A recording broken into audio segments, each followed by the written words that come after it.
Hi, my name is Linda Fagan, and today I will be talking to you about teaching cooking in high schools.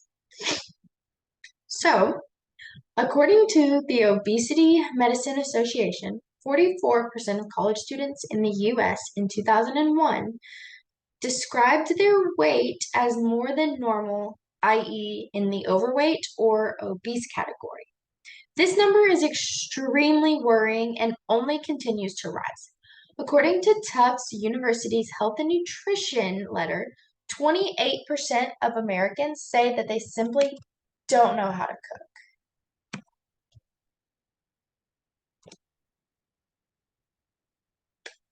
There is your graphs.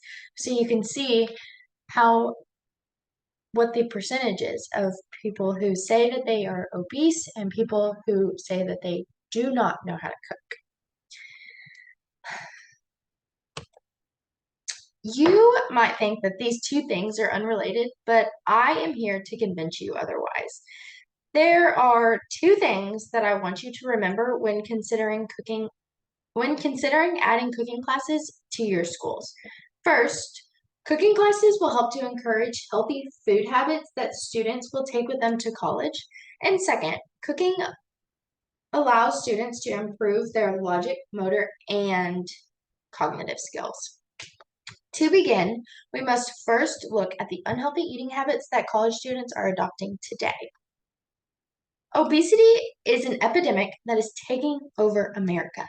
The National Library of Medicine published an article titled Perspectives on Learning to Cook and Public Support for Cooking Education Policies in the United States.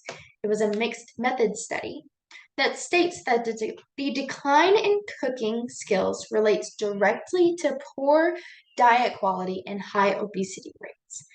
The article also states that 67% of the public supports requiring cooking skills that they requiring cooking skills education through dedicated home economics courses. Home economics courses are a great way to teach students life skills that they may not have.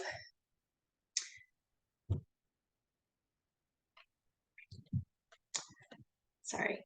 Home economics courses are a great way to teach students life skills that they may not have exposure to at home, including cooking, sewing, cleaning, and many other things. While some students are being taught to cook or bake by older relatives at home, the others that are not being given the same opportunities are thus being sent to college with no prior knowledge or experience in these important life skills. Some of the most common barriers to healthy eating in college students are time constraints, easy access to junk food, and unhealthy snacking. As a college student myself, I can tell you firsthand just how time consuming classes, studying, and extracurricular activities can be, and how easy it can be to forget to eat those three healthy meals a day. And um, when I have very little time to make a full meal that meets all of the nutritional requirements, it's so easy to just grab an unhealthy snack or junk food type meal. Not only is that option faster, but it's also easier to eat and to clean up. So, to combat these unhealthy eating habits, cooking classes will teach students easy and fast ways to prepare meals and to know what nutritional value that they provide. Meal prepping is a simple way to make one big meal that will last you for multiple days. This provides grab and go eating or snacking and easy cleanup. Not only will cooking classes solve the problem of unhealthy eating, but they will also teach logic, motor, and cognitive skills that enable students to learn easier. While fast food options are faster and easier, they are also more expensive. Cooking classes in schools will provide students with the knowledge to understand that healthy eating and cooking meals at home is cheaper and more affordable in the long run.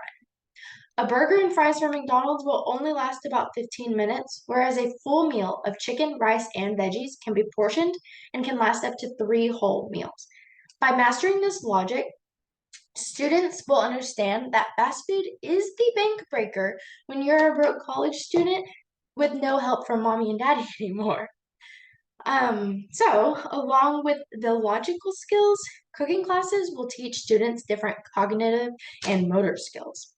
In cooking, you need to master hand-eye coordination for things like whisking eggs, flipping pancakes, or cutting onions. We definitely need to make sure we're not cutting any fingers off. There's also the need to learn to work against resistance, which can be demonstrated by cutting potatoes or pounding chicken. All of these things can be accomplished in cooking classes in schools.